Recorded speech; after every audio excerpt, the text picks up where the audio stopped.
nice and straight here. Take your foot off the throttle, take your hands off the wheel. Just watch what the wheel does as we dip into these holes. So if you regain control, so when the wheel's spinning, because obviously the car's following the track, it will follow the track quite a lot. That's why you keep your thumbs outside of the wheel, because that's very minimal. If you go into a a really serious or extreme bit like further on, if that wheel goes, then you can really injure your thumb. So we're going up the hill now, so I want you to line yourself up a few more revs. When we get to the top, I want you to step off everything, okay? So a bit more throttle now. That's perfect. And as we go up, you'll increase your revs. When we get to the top, you've got to step off everything. A few more revs now.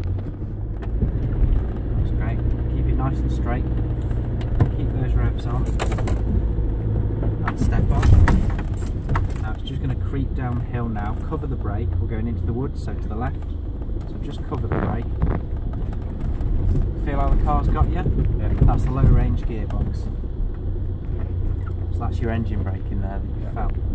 Obviously it gets quite tight in here and it's quite rutty. You've got to think about the size of the car that we're in. It starts fairly open in comparison to how it is down the other end of the course. But when the car's leaning side to side, think about a tree there, for example, that's 2 foot away, it'll suddenly be 2 inches away. Yeah. If you bring it fairly wide here, and then wait until you pass the obstacle and then you start to turn. Up here, we're aiming for the tree with all the bark off. We don't want to take any bark off it like lots of people do. So we want to go fairly wide, but also watch these trees on the inside because they can come out like you.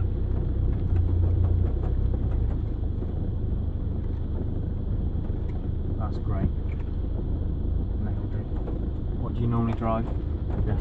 Alright, that wouldn't be much good around here then. As you go into water, always step off completely because you don't know what you're going to find. It could be 2 inches deep, but it could be 2 foot. So you've got to be very aware of your edges of the car, which is why you go so slow. You've got to give yourself that time to react. And then as soon as the back drops on the power to bring the car up, keep it over to the right hand side now. There's a big stump, can you see that? As we go down there, the ground drops away and you feel the car slope to the left. If you keep it as far over to the right as you can.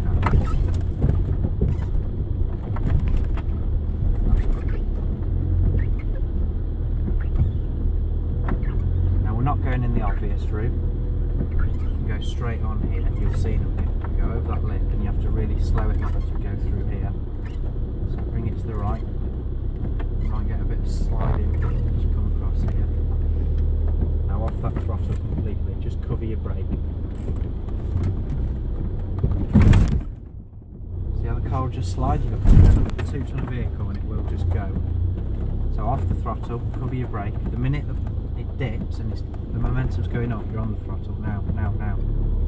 Great. So if you left that, if you pause there on the brake for me, you have to be quite firm with that brake when you want to stop.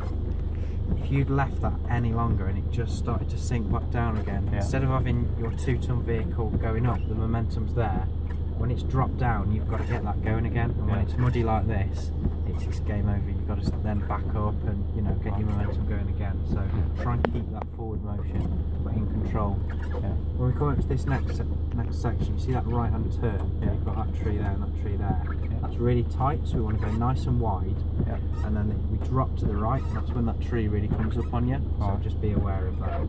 Right then, crack on.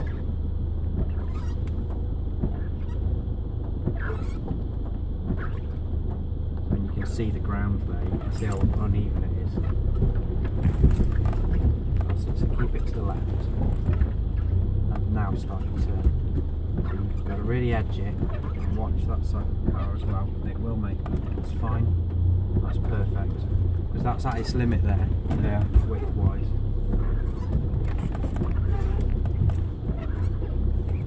You can turn them wipers off if you want, or knock them down one. This side of it? No, right hand side. You can just knock it down. See a spin on this one. Yeah, there you go.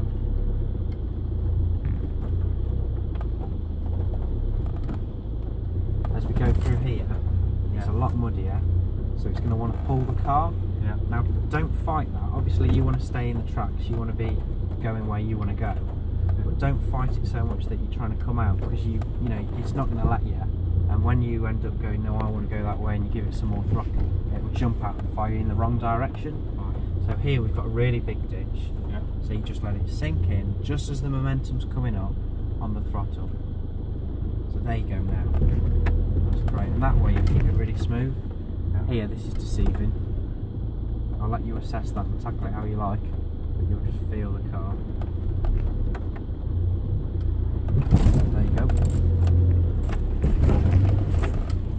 This one's actually raised up a couple of inches. The green one's completely it's a bit lower, that one, isn't it? Yeah, so that one round here will bottom out. Yeah. I mean, they've got plenty of protection, so it's absolutely fine. But this one's just a little bit more comfortable off-road.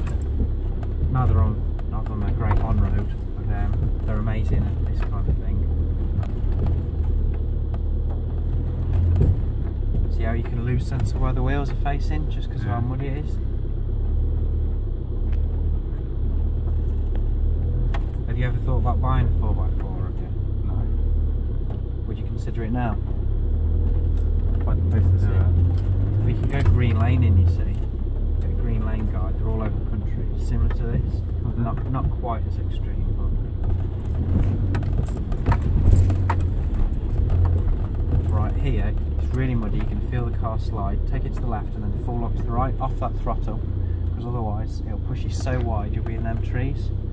It's the same principle as understeer on a track. The minute you get on the throttle in a 4x4, it'll just go wider and wider. So cover that brake. Yeah, you're going to be alright there. Just edge it and then watch that tree as well. Yeah, absolutely fine. And then take that lock off.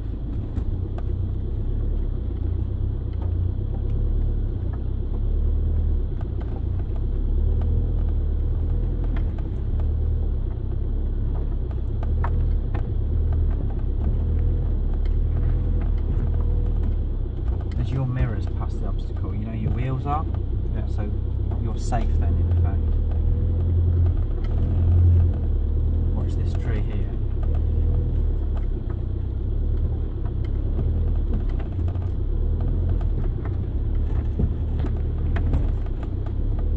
So you're doing really well.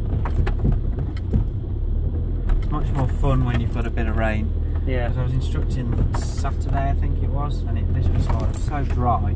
You got none of that slip, none of that fight with the wheel. If you just go 1 mile an hour slower, you'll just feel how much smoother it is. If you just creep along.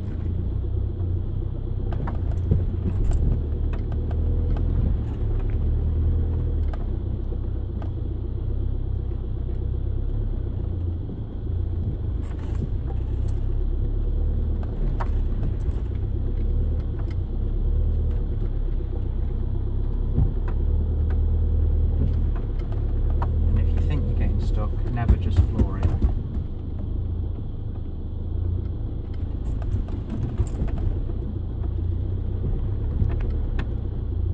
See, when we come through here, this will get really tight, because obviously you've got the two trees there, so you've got to go through that, but then those trees on that far side will really be on you. Right. So if you just try and cut this, see, nice and close, that's it, and then round to the right now. See how close that tree is? Imagine if you hadn't smoothed that corner out. It's just about looking ahead as well and assessing the ground.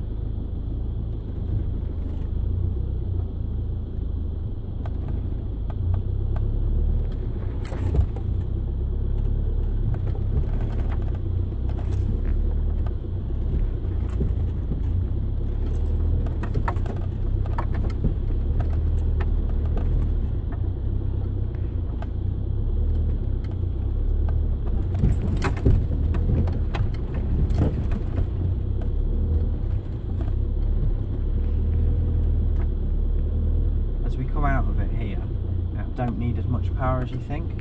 You know, you've got fairly good traction there, and as you come over there's a big hollow, so you don't want to go into that with too much speed, because the suspension's got a lot of work to do in a short time frame then. It's all about letting the car at times to do what it can do.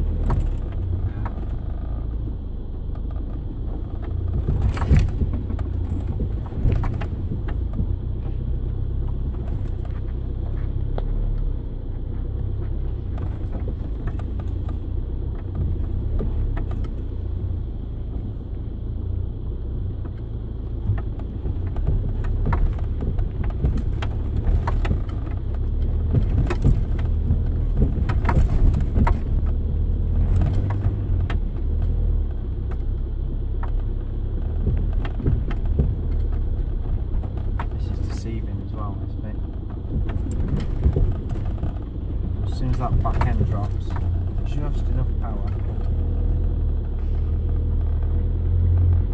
Take it to the right a little. When we come through here, it's really quite tight. Now, because you're on the right hand side of the car, you're more comfortable with where the car is there. So if you get as close as you're comfortable on that side, you know that you're safe on this side.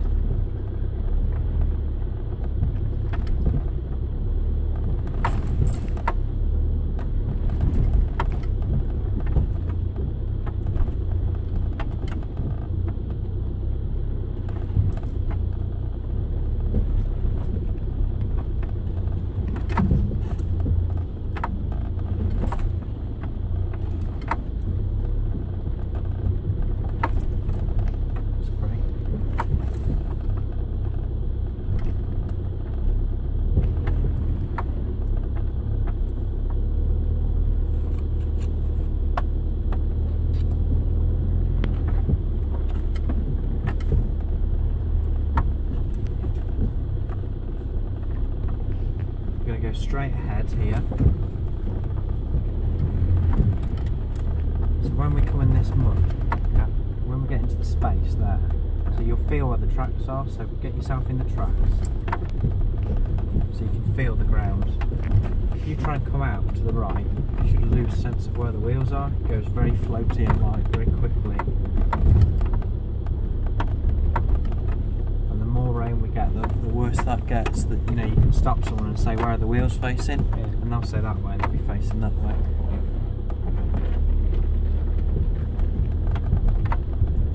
So we're going to keep that momentum going as you're going up to the hill. And this time, instead of stopping dead on the top, just as the nose drops, that's when you lift off. And you shouldn't feel the transition so much then. So you're on, and just as it drops, you're off. This is really bumpy because I'm just filling it full of bricks.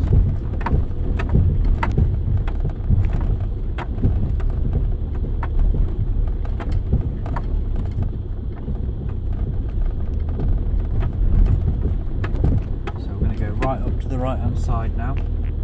So really slowly here, just bank it up as we go around just after that rock, and then follow that line round. So take your lock off now. Constantly taking that lock off as you go, and then straighten up. That's great.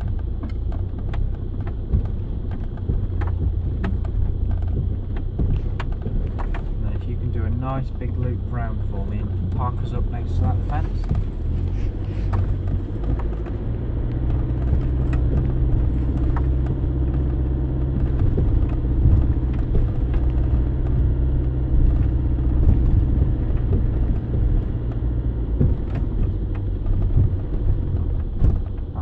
Well done. You got on the brakes for me there.